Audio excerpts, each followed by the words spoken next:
Hey guys, Adam Francisco here. There's Raindrop, here's Cloud.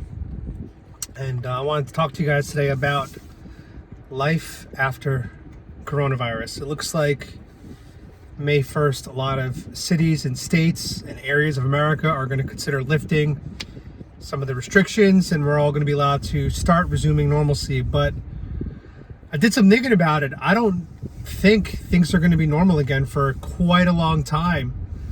I think that two things need to happen to really get us back to normal the way that we remember it. The first thing is that there needs to be a vaccine, which I don't think that's happening anytime soon, so that's not going to be a short-term fix. Or the second thing is we need to have herd immunity, which from my understanding, a little more than 1% of the population in America is infected with the coronavirus. We have to be closer to, I believe, 60-70% to have herd immunity. So we're a long way from that also. So I'm trying to wrap my head around, how do people even want normal again, right? Think about New York City, where I'm from. How could most people want to ride the subway again when the subway is going to be super crowded, super packed? I just personally wouldn't be very comfortable riding a subway anymore because I don't want to be that close to strangers all the time, And then you think about how we did that for so long without wearing masks or protective gear. It always kind of grossed me out about the New York City subway system. Sure, it was a very efficient way to get around New York. I'll give it that. And it was very, very cheap. You paid $3 and you were able to go anywhere in Manhattan. That was great. But you were always next to these strangers that were sweating, coughing, sneezing. No one had protection on. It was crazy. I don't know how we as society go back to that. Another thing is, I went to Japan 2016 for the first time. I love Japan, one of my favorite countries in the world. Super clean. People are super respectful there. The one thing that you'll notice is everybody was always wearing masks there. And, at least I know a lot of people kind of thought that was silly looking. Why are you guys wearing masks? What, are you sick? It really wasn't about that. It was all about just society protection. It was not only to protect others. If you might have, felt a cold or flu, you'd wear a mask to protect other people. But it really was just to slow and curb the spread of illnesses. And in hindsight, it's really smart. And I feel like moving forward, we're going to have to consider our society wearing masks now all the time we're in public. That's a huge shift. I remember growing up in the 90s, we thought Japan was the most innovative country. They were the leaders of technology. And then something happened in the 2000s where America leaped over Japan and we became one of the leaders of technology. But maybe Japan was always more advanced all along because they always had the masks. It wasn't about the technology, the flat screen TVs, the Walkmans. It wasn't about that. It was about that, the masks. They got it right. And then I started thinking about restaurants. There are a lot of restaurants where you are packed. I went to a restaurant recently in New York. I took a girl on a date. We went to this Italian restaurant. We had no room to move our elbows. It was literally, we were like sardines in a can. How can we go back to that? I don't think we can. So all those little hole in the wall, little quirky, little, restaurants that are all over the city, Manhattan. How do you go back to that? I don't want to be that close to a stranger anymore. So I feel like a lot of these restaurants are going to have to remove a lot of tables, remove a lot of seats. There's going to be a lot more distance. Another thing I read about was menus are going to have to be one-use menus now. Who's going to want to touch a menu and then have to disinfect it every time? I don't want to do that. I don't want to touch a used, dirty menu. I'm sure the restaurant staff doesn't want to wipe down menus every time. So we're going to be now probably using, disposable menus. Gloves. People are probably going to start wearing more gloves. I think that's gross. I always find gloves gross, and I'll tell you why. When you're wearing gloves, you don't really know how dirty they are. You can't really feel it. So basically, wearing rubber gloves is kind of like reusing the same condom with multiple partners. It's disgusting. I'd rather go raw dog with my hands and then just wash them every 15, 20, 30 minutes. And at least with your hands, you can kind of sense a little bit when they start to might get a little sticky or dirty, and you can go wash them proactively. But with gloves on, it gives you a false sense of hygiene. So I think rubber gloves are nasty. But now, people might start wearing a lot of those now.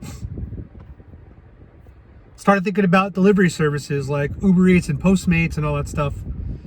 That's probably going to keep going big, you know. People don't want to leave their house. I think this is going to be a boon for delivery apps. They're going to make a lot of money off of this. Delivery services too, like Amazon. I just don't know how we're going to go back to normal, what we knew normal as. And then traveling. I think traveling is going to take a huge hit. Who wants to get in an airplane with 400 people on one of those jumbo jets? It's not very comfortable. You know, if one of the best places to spread a disease is going to be an airplane, a subway system, mass transit. Think about dating. You know, before, people were always generally a little worried about STDs, but, you know, people still took risks. That's the bottom line. But with this virus, people are acting way more scared of the virus than they do STDs.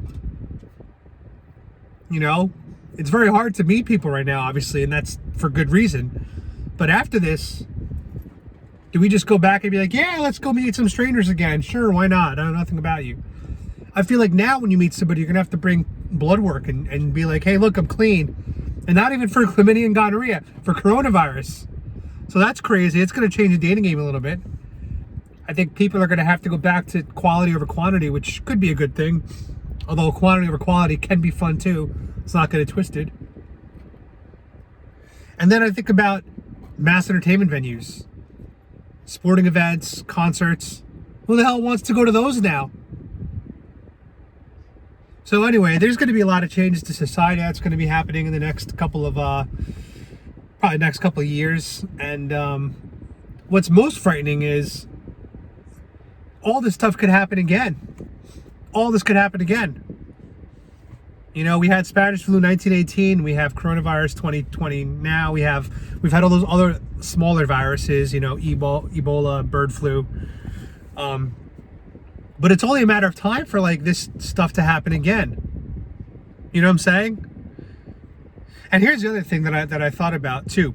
And my dad kind of brought up this point. There are basically three theories about how coronavirus started.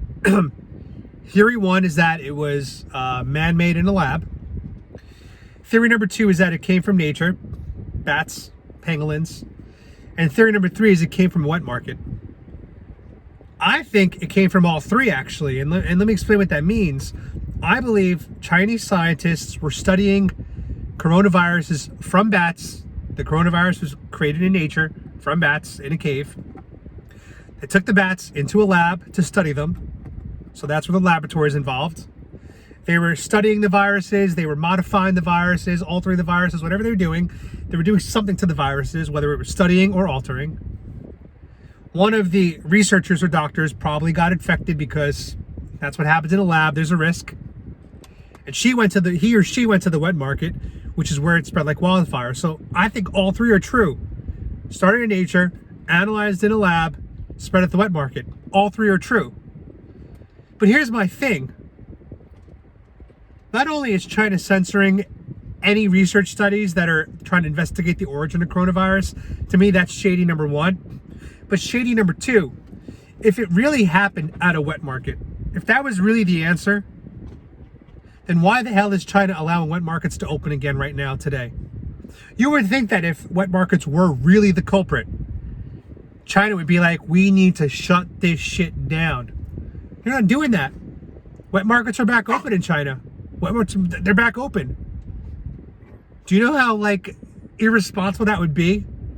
To know that, yeah, we know wet markets caused it, but we're gonna let them. That's so stupid. So to me, that's evidence that they know it wasn't in a wet market. Maybe that's where it spread.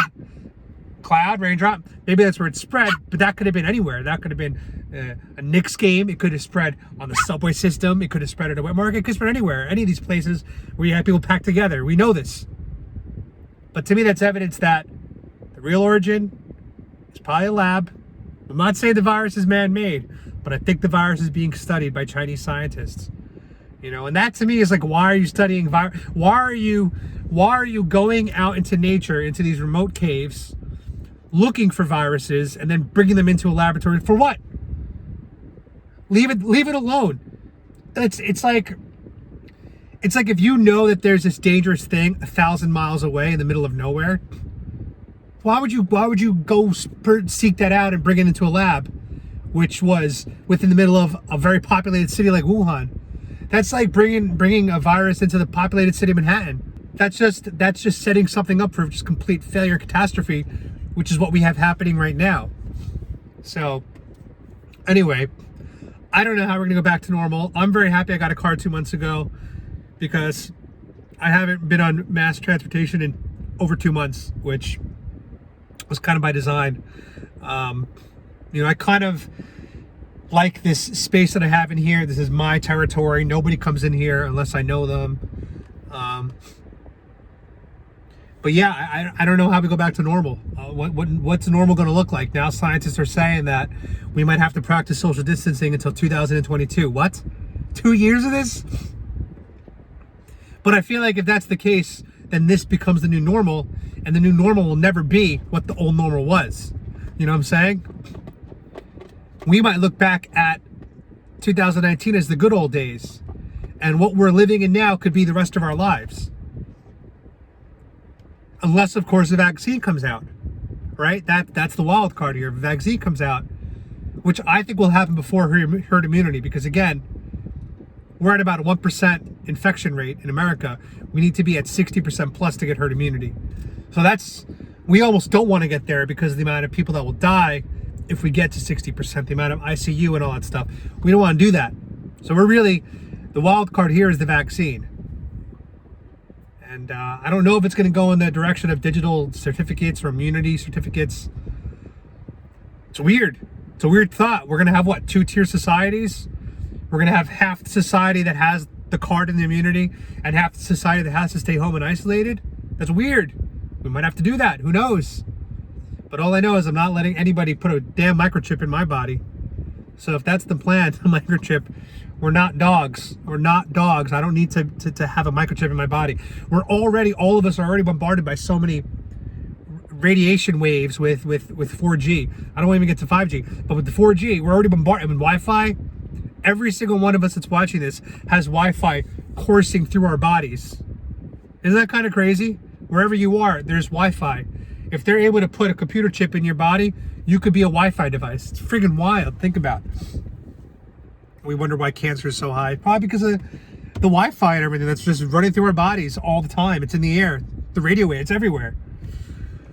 Anyway, guys, I don't know what the new normal is going to look like. Who knows? It's wild times to be alive, and yeah, that's just, I just got these weird thoughts today. Like, wow, this is probably going to be what it's going to be like for a long time. And yeah, we're going to miss the good old days. Anyway, guys, let me know your thoughts on what you think the new normal is going to look like. You can leave it in the comments. You can DM me, whatever. Subscribe if you like these kind of rants just off the top. I don't have a plan. I just wanted to rant. Hit the notification for new videos. And yeah, I really want to know your thoughts. So drop some comments on what you think society's going to look like in a post-coronavirus world. Be free, my sheeple. I don't know why I'm doing this new thing now. It's so stupid. Hey guys, be free, my sheeple.